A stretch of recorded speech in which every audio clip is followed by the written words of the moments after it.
welcome to History of Infection. This time it's a Valentine's Day show special, and I'm going to look and tell you about some of the bacteria that make themselves at home in your naughty parts. When most people think of STDs, they tend to think of HIV or the much more common chlamydia. We also tend to assume that STDs are a 20th century problem, originating from the hedonistic heyday of the 1960s.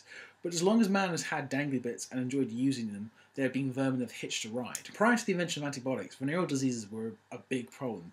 Epic poems were written about STDs as plagues visited on by disloyal followers and blasphemers.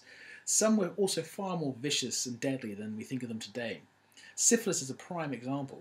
Nowadays, syphilis is by no means a pleasant experience, apparently, but in comparison to the symptoms from a few hundred years ago, we seem to have it rather easy. For example, today, most cases of syphilis present as a single lesion that isn't particularly painful or itchy. Now compare that to historical syphilis, where half your face might slough off. One writer portrays a person with syphilis as having boils that covered him from knee to head, causing flesh to fall from his face. These boils weren't small pimple-sized lesions, but could grow to be the size of cricket balls or baseballs for you Yanks. The emergence of syphilis is hotly debated, but here's what we think we know. The first well-recorded case of syphilis hails from the 15th century during the French besiegement of the town of Naples. However, examination of some remains from Pompeii showed that someone had a syphilitic-like disease back then, and this is obviously much earlier, being in CE 79. The most widely accepted explanation for the emergence of syphilis in the 16th century comes from the fact it was brought over back from the New World, as these two times coincide together, and some troops who were at Naples had also been across to the New World and come back. This would be in some way a bit of poetic justice, as travellers to the New World brought all sorts of horrible diseases with them, such as smallpox, influenza, and measles, to name just a few. It's estimated in the 16th century around 1 million people in Europe had syphilis, which works out about 1 in 40 people of the total population. Obviously, adults were far more likely to have it, and places in certain urban city centres where there are many brothels, the number would be much, much higher. Soon after this, around the 17th century, syphilis began to decline in virulence. It no longer manifests itself as a whole-body condition and began to resemble the modern-day version.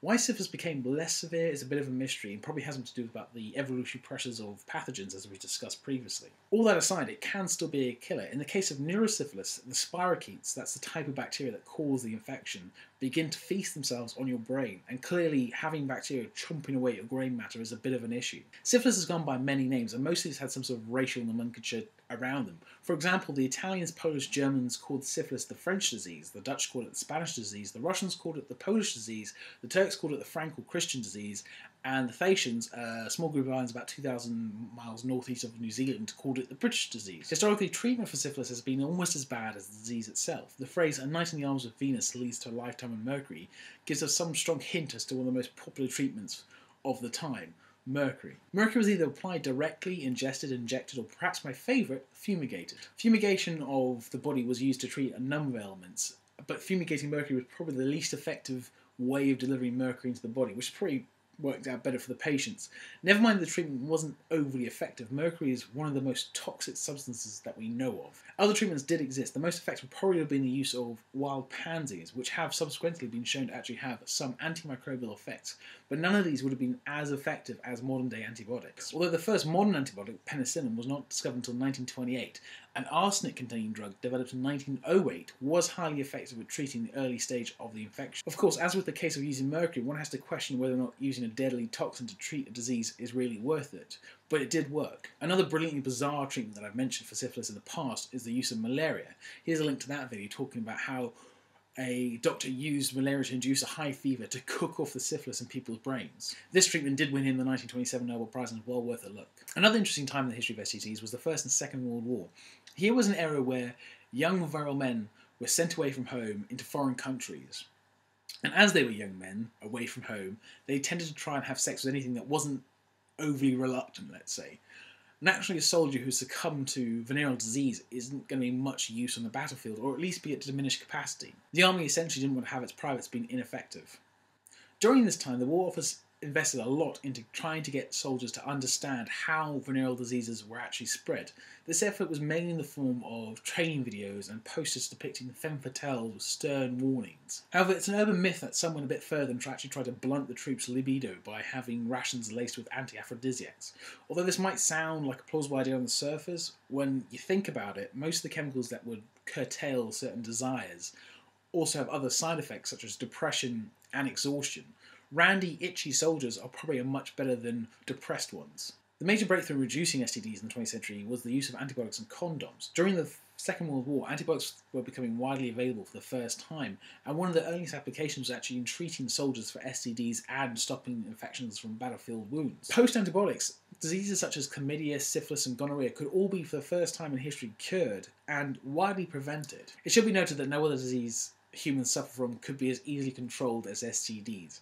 If people would just act carefully and act responsibly, then the transmission of these diseases would almost stop overnight. This should mean that with increased education and the availability of treatment, the number of cases of STDs should be falling. However, overall, the cases of STDs in the UK are actually going up. Viral venereal diseases cannot be treated with antibiotics. You need to have some sort of vaccine or antiviral drug.